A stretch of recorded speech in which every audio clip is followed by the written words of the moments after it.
Have you ever wondered why heaven chose not one, but two archangels to stand at the summit of its celestial hierarchy? What secret purpose lies behind their separate callings, one bearing messages of revelation, the other wielding the sword of divine war? Tonight, you are about to walk into a realm few have dared to understand, where prophecy and power intertwine. Stay until the end, because what you're about to hear may completely change the way you imagine the unseen world. In the oldest languages, their names are carved like thunder across the scrolls of eternity. Gabriel, God is my strength, and Michael, who is like God. Two names that resound through both testaments, through visions and battles, through dreams and flames. But they are not rivals. They are reflections of heaven's two hands, the voice and the sword, the revelation and the resistance. Every time light meets darkness, every time truth must confront chaos, these two forces awaken. Ancient rabbis believed that Gabriel's wings shimmered like burning silver, while Michael's shone like molten gold. In visions, one descends quietly through the air, whispering destiny to prophets in the night. The other falls like lightning upon the armies of evil, his blade trailing fire. They are heaven's equilibrium, the word and the will, creation and confrontation. Centuries ago, scholars pored over fragments of parchment hidden in the deserts of Qumran. Among the Dead Sea Scrolls was a curious passage that spoke of the Prince of Light leading the sons of righteousness, opposed by the angel of darkness. Most assume this is the eternal war between good and evil. But some ancient interpreters claimed it hinted at a deeper mystery, the dual guardianship of heaven itself, embodied by Gabriel and Michael. Two sentinels stationed at opposite ends of the same divine design. Gabriel first appears not as a warrior, but as a whisper. He visits Daniel, the prophet of visions, and explains the riddle of the 70 weeks. His voice is calm, almost human, yet it pierces Daniel's soul with the weight of eternity. "I have come to give you insight and understanding," he says, and with those words, entire ages of history unfold. Empires rise and fall. Kings are counted before they are even born. But while Gabriel speaks revelation somewhere beyond the veil, Michael prepares to act upon it, because prophecy without protection would perish in the noise of darkness. When Gabriel delivers God's messages, it is Michael who defends their fulfillment. One brings the plan, the other preserves it. And every time they appear together in Scripture, heaven is at a turning point. Listen closely. When Daniel prays for Israel, Gabriel descends with the answer, but he is delayed 21 days.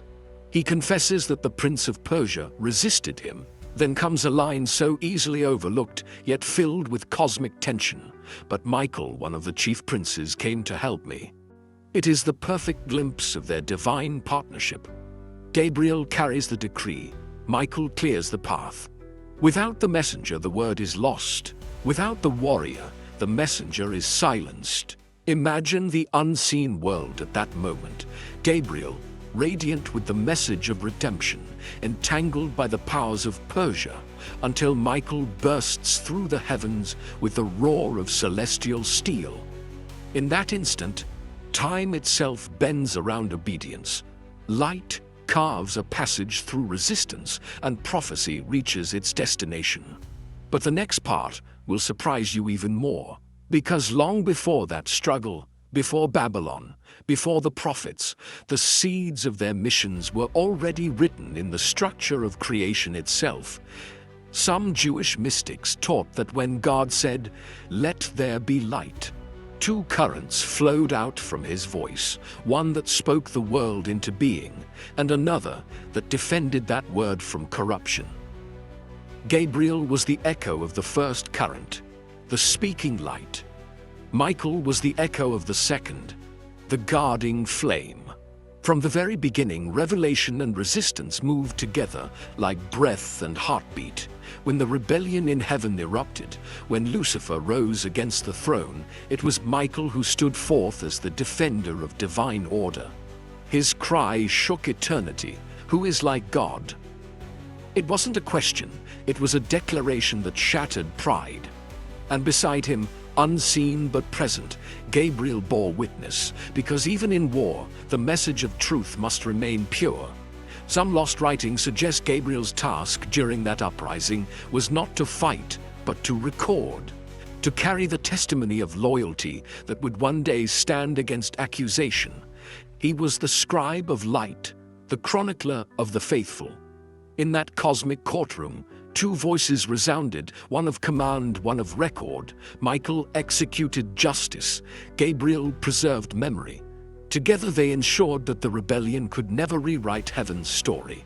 What comes next may change how you see the sky forever. After the fall, when humanity was formed from dust, both archangels descended in new roles. Gabriel was sent to guide the human spirit, whispering dreams, delivering messages to those who still listened. Michael was sent to guard the threshold between mortality and the spiritual realm.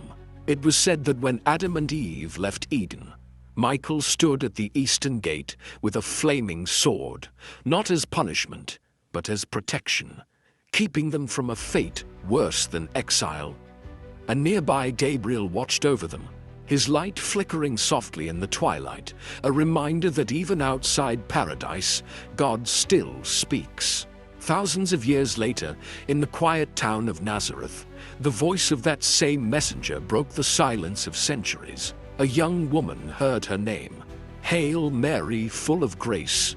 It was Gabriel again, delivering not just a message, but the hinge of all history. Through his words, the eternal entered time. And somewhere beyond human sight, Michael stood ready. Because whenever heaven descends to earth, darkness gathers to resist. The birth of light always provokes the shadow. Some early Christian writings even suggest that as Gabriel announced the incarnation, Michael guarded the heavens against the forces that sought to intervene. Two missions intertwined again: communication and protection, revelation and warfare. And so it continued through the ages, but the next revelation uncovers a secret very few people know. In the book of Revelation itself, when the seventh trumpet sounds, two moments mirror the ancient balance. First, a mighty angel stands with a little book, declaring mysteries to John, an echo of Gabriel's voice. Soon after, Michael appears, leading the armies of heaven against the dragon. The cycle completes itself: word and war, message and might. The same pattern that began in Daniel's visions now ends in Revelation's apocalypse. If you look closely, you can almost trace a cosmic rhythm. Gabriel speaks, Michael acts. Gabriel reveals, Michael defends. Gabriel descends with peace, Michael ascends with victory.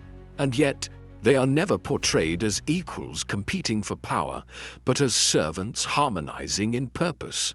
Their strength is not rivalry, but resonance. Still, some theologians dared to ask, could these two aspects ever diverge? Could there be a moment when revelation and resistance seem to pull in opposite directions?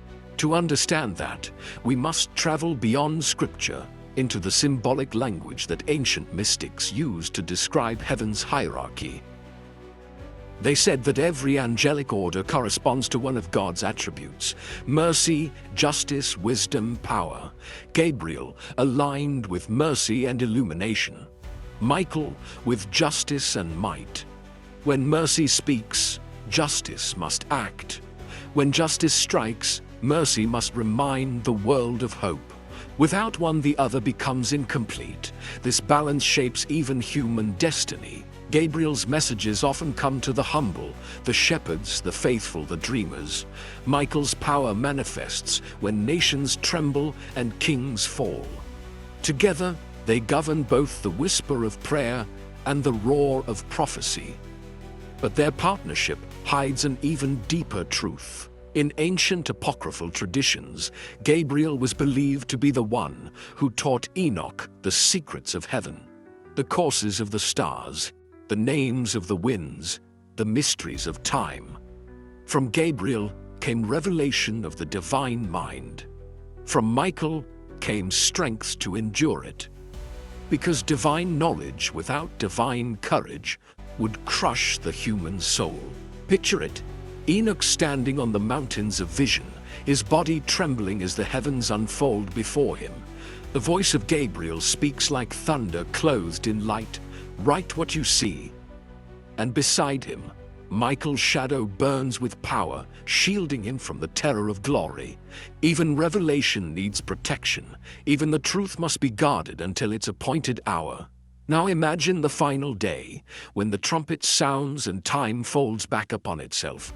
The book of Revelation tells us that Michael will rise once more, leading the heavenly host against the dragon. But who will speak before that moment? Who will announce that the war has begun? Every symbol points again to Gabriel, the herald of endings and beginnings. One will declare, one will deliver, one will speak the word that ends the age, the other will strike the blow that seals it. And yet, beyond all prophecy, beyond all speculation, lies a mystery older than language.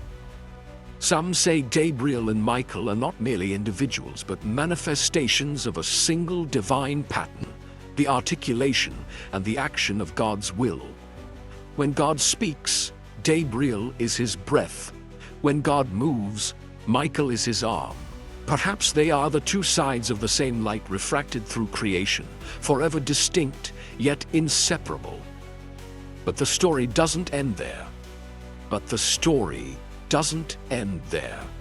Because the more you explore the heavens, the more you realize that these two archangels, Gabriel and Michael, are not just figures in Scripture. They are cosmic forces that have shaped the destiny of nations, guided prophets and waged wars that humanity never even knew were being fought. Every empire that has risen and fallen, every revelation that has shattered the silence of the ages, carries their fingerprints, hidden, subtle, eternal. And yet, the next part will be even more shocking.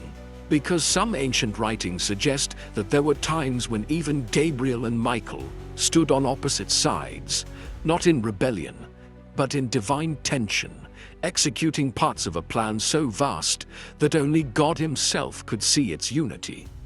In the apocryphal texts of the early centuries, fragments describe a moment when Gabriel was sent to deliver destruction upon a disobedient world, while Michael pleaded for mercy, the warrior asking for compassion, the messenger bringing judgment, their roles reversed, as if heaven itself were showing that justice and mercy are not opposites, they are rotations of the same divine wheel.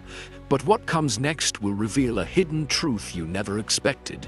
When the prophets spoke of angels, they weren't describing the winged figures painted on church ceilings. They were describing consciousness, living intelligences that move between light and matter, thought and command.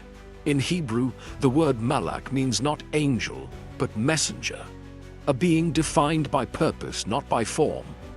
Gabriel's essence is sound, frequency, vibration, the movement of truth through time. Michael's essence is form, structure, order, the containment of chaos.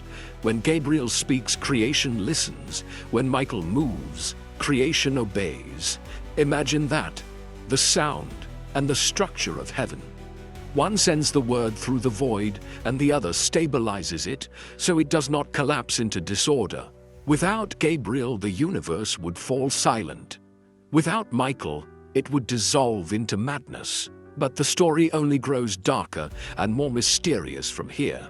Because there are ancient whispers, buried in the Zohar and echoed in the writings of the early mystics, that the fall of Lucifer was not simply an act of pride, but a fracture in the celestial harmony between these two divine forces.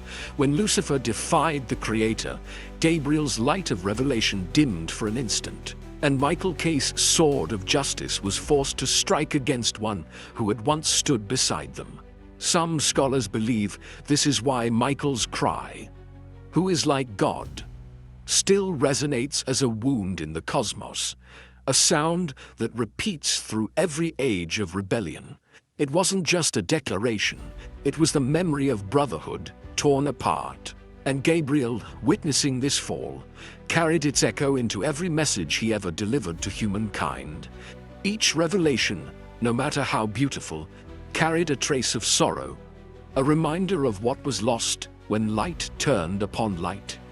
That is why his appearances are often preceded by fear, and why his first words are so often the same. Do not be afraid, because the presence of revelation always exposes what hides in the dark. The next part may change how you understand the entire spiritual universe. Throughout history, every major shift in divine human communication involves Gabriel.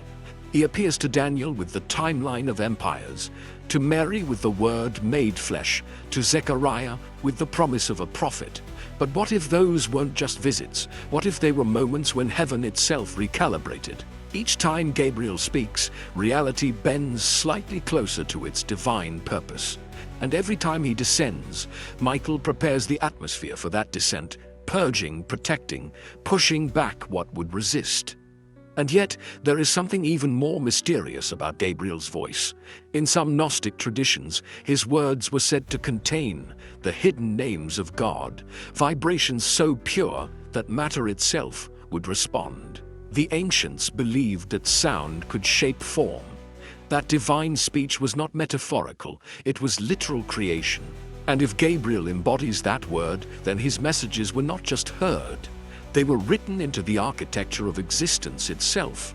Every prophecy he delivered was encoded into the bones of history. But the next revelation will make you question everything you know about heaven's order. In the writings of early Christian mystics, there are accounts suggesting that Gabriel once descended to earth, not in radiant form, but disguised as a man, walking among prophets, teaching them how to hear the silent frequencies of God. Some claimed he appeared as a traveler carrying a lamp, his light hidden beneath a hood. They said that when he spoke, his voice didn't enter the ears, it entered the soul, leaving an imprint that no earthly sound could erase. And wherever he went, strange things happened. Storms quieted, stars shifted, dreams aligned with destiny. And somewhere far above, Michael watched, always the sentinel, always ready, because wherever revelation flows, resistance rises. In the spiritual dimension, every truth spoken ignites a war, an invisible collision between forces that fight to suppress or preserve the word. That is why Gabriel and Michael are inseparable. They represent the eternal principle that no revelation comes without conflict, and no battle begins without a word that justifies it. The story only deepens when you realize how often their pattern repeats on earth. Every messenger of God, from Moses to Isaiah, from Daniel to John, bears a trace of Gabriel's imprint, the call to deliver divine truth. And every protector of that truth, from Joshua to Elijah to the hosts of heaven in Revelation, bears the mark of Michael's defiance against evil. They are archetypes, reflected in human form, mirrored through history. But the next part will take us into the realm where science and faith begin to merge. Modern physicists speak of frequencies that shape matter, of unseen energy fields that respond to vibration. Mystics spoke of the same thing millennia ago, but in the language of angels. Gabriel's word is vibration, the divine frequency of order. Michael's sword is resonance, the enforcement of that vibration through power. Together, they maintain the universe's balance. Could it be that angels are not winged figures at all, but conscious manifestations of divine energy that operate through laws we're only beginning to rediscover? If so, then every prayer, every spoken word becomes a bridge between Gabriel and Michael's realms. A sound carried upward, a protection carried downward. And that means the war of heaven never truly ended. It continues every moment a human heart chooses between truth and deception, between obedience and rebellion. Every whisper of faith calls Gabriel. Every stand against darkness summons Michael. Heaven moves where belief aligns with action. The next part will reveal a mystery buried in the book of Revelation itself. When the seventh trumpet sounds, Michael leads the armies of heaven. But before that, a voice declares from the temple, "It is done." That voice, some scholars believe, is Gabriel's. The messenger closes the age, and the warrior enforces it. Word and war meet once more at the threshold of eternity, and the world below feels their echo. Earthquakes, thunder, fire, and silence. Always silence after revelation. But what few people know is that some ancient Christian texts describe what happens immediately after.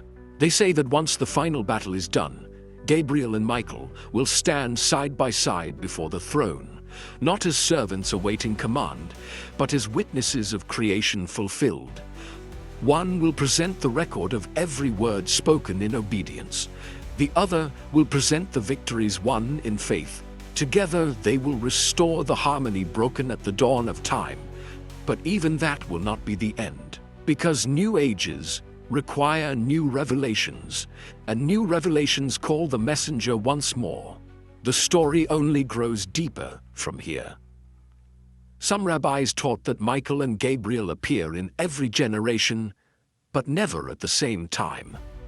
When a nation is at peace, Gabriel walks the earth unseen, inspiring wisdom, awakening vision.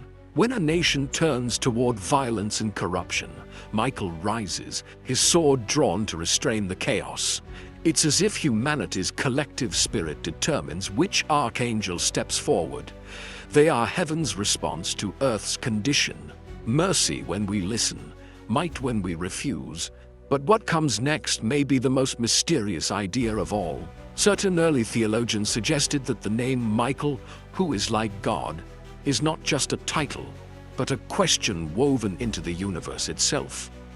Every time pride rises, that question rings out like thunder. Who is like God?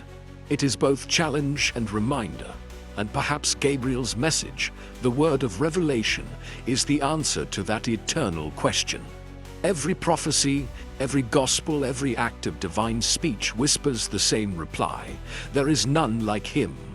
Together, the two names form the dialogue of creation itself, the question of justice and the answer of grace. And yet, the story still refuses to end, because every time you look deeper, new layers unfold. Ancient Islamic texts describe Gabriel, Jibril, as the one who revealed the Quran to the Prophet Muhammad, the bringer of knowledge that would enlighten nations. And in those same traditions, Michael, is described as the angel of nourishment and compassion, ensuring life continues upon the earth. Once again, revelation and sustenance, word and protection move in perfect balance. Across faiths, their functions remain united, as if echoing the same divine pattern that transcends time, language, and religion. The next part will be even more astonishing.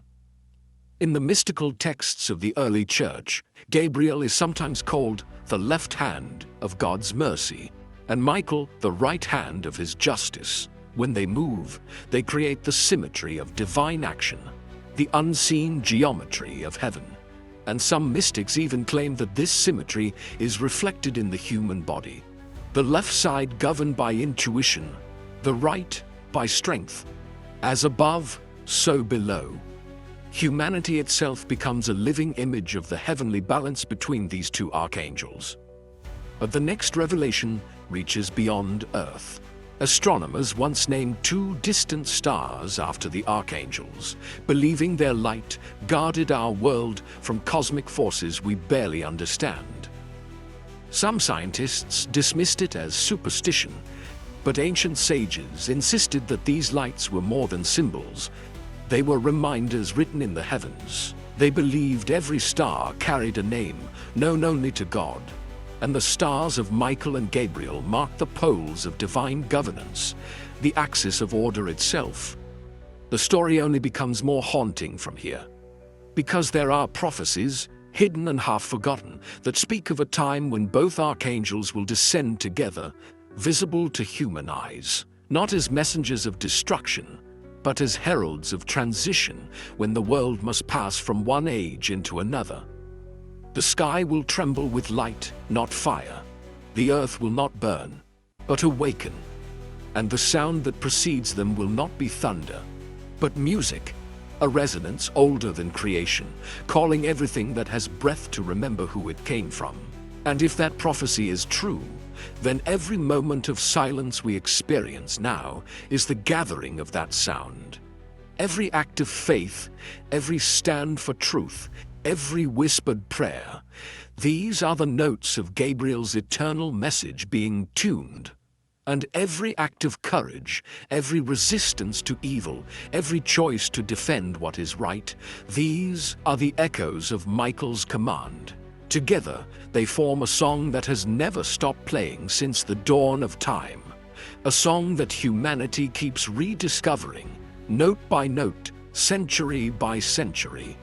But what comes next may change everything. And now, as we stand at the edge of everything revealed, look back for a moment at the journey we've taken tonight. We have walked through the burning halls of heaven, where Gabriel's voice still echoes through eternity, and where Michael's sword flashes with divine purpose. We have seen how the message and the might, the word and the will, move together in perfect harmony. How one speaks life into existence, and the other protects that life from being torn apart. From Daniel's trembling visions to Mary's quiet yes, from the battlefields of heaven to the final trumpets of revelation, the mission of these two archangels has never changed. Gabriel reminds us that God still speaks, and Michael reminds us that God still reigns. Together they show us that heaven is never silent, and the war for truth is never over. But their story is not just about angels, it's about us. Every time you choose faith over fear, you walk in Gabriel's light. Every time you stand for what is right when darkness surrounds you, you wield Michael's strength. The message and the battle are no longer in the sky. They live within every heart that believes. The revelation of God is not distant. It's alive in your story, your struggles and your victories. Heaven's plan still unfolds through you. And right now, I want you to pause and ask yourself, what message has God been trying to deliver into your life that you've been too afraid to receive? What battle have you been fighting alone that heaven has already sent its warrior to help you win? Maybe this is the moment for you to let go of fear and step back into divine alignment. If this story has touched your spirit, if you felt that tug, that quiet whisper, that unseen flame burning inside, then take a moment now to write in the comments below. Write your confession, your testimony, your prayer. Tell the world what God has done for you or what you are believing He will do. Let this space become more than a comment section. Let it become an altar of voices, a chorus of faith echoing across the earth. And I ask you, from the depth of my heart, don't keep this to yourself. Share this message with at least 10 people, 10 souls who might need to hear that God still speaks, that heaven still fights for them, that the balance between word and war still protects their destiny. Because when you share this video, you're not just spreading content, you're spreading light. You're helping carry the word of God to corners of the world where it may never have reached before. You're becoming part of Gabriel's mission, amplifying the message of hope. You're becoming part of Michael's mission, standing guard over truth in a world that's forgotten what truth feels like. Every view, every share, every comment of faith sends ripples into eternity. When this message travels further, blessings travel with it. When one more soul finds peace through it, heaven rejoices. This is not entertainment, it's ministry. It's not just storytelling, it's revelation. And it is not just another video, it is a vessel of divine fire being carried through digital airwaves to awaken sleeping hearts. So, my friend, if this has stirred something within you, don't scroll away quietly. Pause, reflect, pray. Say, Lord, speak to me like you spoke through Gabriel. Fight for me like you fought through Michael. Let your purpose be revealed in me. And then, share this light, pass it on, be part of heaven's echo. Because when this message reaches more souls, it's not just words being repeated, it's God's teaching being carried forward. It's His blessing extending beyond screens and cities, crossing oceans and borders, transforming lives one heart at a time. You are not here by accident. You were meant to hear this. And maybe, just maybe, heaven has chosen you to be its next messenger. So go now with courage like Michael and faith like Gabriel. Speak truth, live boldly, and carry the word wherever you go, for heaven still watches, and the mission continues.